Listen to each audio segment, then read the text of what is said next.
जैसे कि last episode में हमने देखा कि लियो बिंग हे को उसके साथ ही परेशान कर रहे थे और उसे पीट रहे थे। शेन ये पेड़ के पीछे से देख रहा था और अब उस पर सहन नहीं होता और वो छुपकर अपनी एनर्जी का यूज करके मिंग फैंग को दूर हटाता है। अब शेन ने अपने कैरेक्टर के विरुद्ध जाकर लियो बिंग हे की मदद की थी, जिस वजह से उसके बी पॉइंट्स कम हो जाते और उसके 15 पॉइंट डिडक्ट कर लिए जाते हैं। उसने पीछे से सबसे छुपकर ऐसा किया था, इसलिए सिर्फ उसके 15 पॉइंट डिडक्ट हुए थे और ये जानकर वो बहुत खुश होता है, क्योंकि अगर एक बच्चे को पीटने से बचाने के लिए उसके थोड़े से पॉइंट्स चले भी गए तो कोई गम नहीं है। अब वो लीव्स का यूज करते हुए इन सभी लोगों को वहां से भगा देता है और लियो बिंग ही को बचा लेता है। उसने 3 लीव्स का यूज किया था, जिस वजह से उसकी 45 पॉइंट चले जाते हैं। अब लियो बिंग ही उसके जाने के बाद अपना जेड पेंडेंट ढूंढने की कोशिश करता है, लेकिन उसे वो नहीं मिलता है, जिस वजह से वो उदास होकर वहां से चला जाता है। शेन वहां आता है और वहां वो उसके पेंडेंट को देखता है जो गिरा हुआ था, और वो जैसे ही उस पेंडेंट को उठाता है वैसे ही उसे पता चलता है कि उसने स्टोरी लाइन को चेंज कर दिया है, जिस वजह से उसके बी पॉइंट्स बढ़ गए हैं।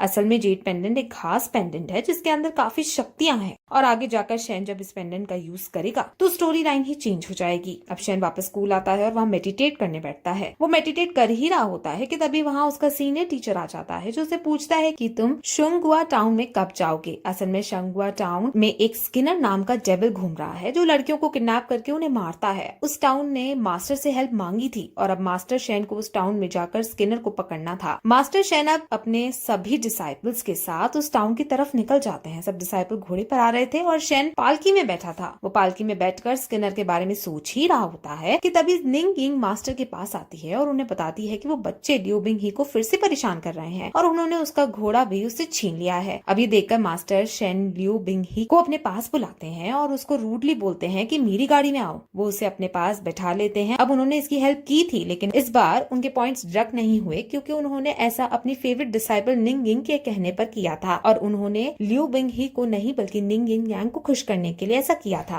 अब वो गाड़ी में बैठे होते हैं और वो लियो बिंग ही को दवाई देते हैं, जिससे लियो बिंग ही अपने घाव पर लगा लेता है और शेन ये देखकर बहुत खुश होता है। लेकिन इविल मास्टर शेन का रियल नेचर स्माइल करने वाला नहीं था, इसलिए उनके 15 पॉइंट्स फिर से डिडक्ट हो जाते हैं। अब उनके पास 165 बी पॉइंट थे। अब फिर वो लोग उस टाउन में पहुंच जाते हैं और वहाँ वो एक मेंशन में जाकर रुकते हैं, जो असल में शेन नाम के एक आदमी का था। शेन के पास कई सारी बीवियां थी और उसे अपनी बीवियों के किडनैप हो जाने का डर था, क्योंकि स्किनर सिर्फ सुंदर लड़कियों को ही अपना टारगेट बना रहा था। शेन की एक पत्नी जिसका नाम डायर है, वो शेन के पास ही बैठी थी और वो डायर के लिए बहुत डर रहा था, क्योंकि वो डायर से बहुत प्यार करता था और वो नहीं चाहता था कि स्किनर डायर को उससे छीन ले। शेन मास्टर से स्किनर को पकड़ने की हेल्प मांगता है और मास्टर अब इस केस की जिम्मेवारी अपने डिसाइपल मिंग फैंग को देते हैं। वो मिंग फैंग को इस केस का इंचार्ज बना देते हैं। अब शाम को मैंशन के अंदर मास्टर शेन इस केस के बारे में सोच ही रहे होते हैं कि तभी उनके पास निंग यिन आती है, जो उनके साथ ये शहर घूमना चाहती थी। मास्टर शेन ये शहर देखना चाहते थे, लेकिन मास्टर शेन का नेचर बहुत भीड़ भाड़ वाली जगहों पर जाने वाला नहीं था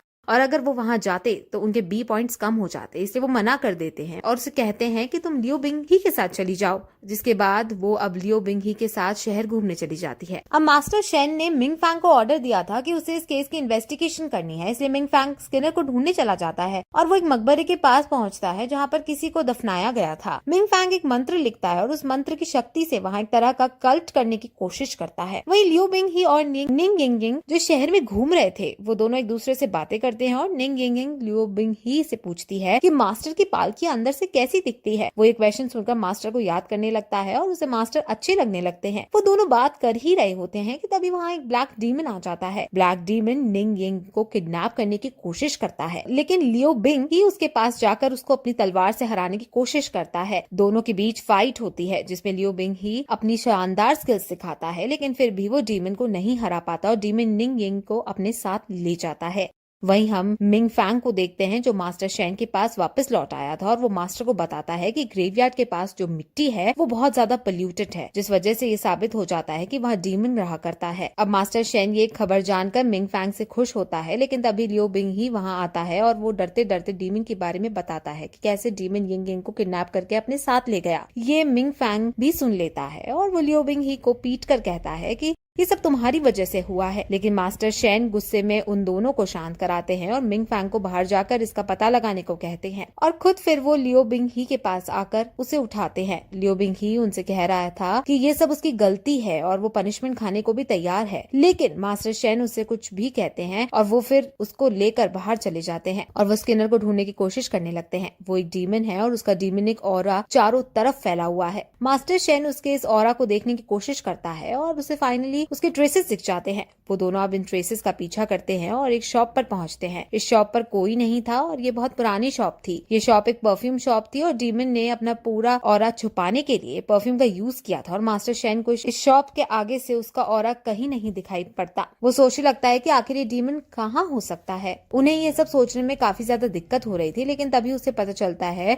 कि उसके पास इजी मोड का एक ऑप्शन है जिसको वो बी पॉइंट्स का यूज करके ले सकता है। अब क्योंकि उसे इस केस में कोई और क्लू नहीं मिल रहा था, इसलिए वो इस मोड को लेता है और तभी उसे डीमनिक ऑरा फिर से नजर आने लगता है और वो ऑरा का पीछा करते हुए शेन के मैंशन में ही पहुंच जाता है। वो ये देखकर सोच ही रहा होता है कि यहाँ भला डीमन क्या कर सकता है कि तभी मैंशन का गेट खुलता है और उसके अंदर से बेहोश करने वाली गैस निकलती है और वो दोनों वहीं बेहोश हो जाते हैं। जब उनकी आंखें खुलती है तो वो देखते हैं कि वो लियो बिंग ही और निंग यिंगिंग रस्सी से बंधे हुए हैं। अब वहाँ फिर डीमन आता है और मास्टर शेन को याद आता है कि ये डीमन और कोई नहीं बल्कि डायर ही है। उसने ऐसा नॉवल में पढ़ा था। अब डायर को जब ये पता चलता है कि इसको मेरी आइडेंटिटी पता लग गई है तो वो उसे पूछती है कि आखिर तुम्हें कैसे पता चला कि मैं डायर हूँ, जिस पर वो बताता है कि तुम्हारी बॉडी एक वुमेन की शेप की है और तुम हमें शेन के मेंशन में लाई हो। शेन के मेंशन के बारे में सिर्फ डायर को ही पता था कि कौन सा गेट किस वे में खोला जाता है, तो इससे साफ क्लियर होता है कि तुम डायर हो। असल में ये खुद डायर नहीं है, ये एक डीमन है जो सुंदर रहना चाहती है। ये अलग अलग लड़कियों को किडनैप करके उन्हें मार देती है और उनकी स्किन को चुरा लेती है। अभी इसने डायर को मारकर उसकी स्किन चुराई हुई थी और ये डायर बनकर रह रही थी, लेकिन स्किन 2-3 दिन में पुरानी हो जाती है और फेड होने लगती है, इसलिए डीमन को हर 2-3 दिन में एक लड़की का शिकार करना ही पड़ता है। अब वो फिर निंग यिंग यिंग के पास जाकर उसको जान से मारने लगती है। मास्टर शेन के अंदर इतनी ताकत थी कि वो ऐसे डीमंस को मार सकते हैं, लेकिन डीमन ने उन्हें गॉड बाइंडिंग थ्रेड से बांध रखा था जो खुद नहीं खोल सकते वो, इसलिए मास्टर उसे लड़ नहीं पा रहा है।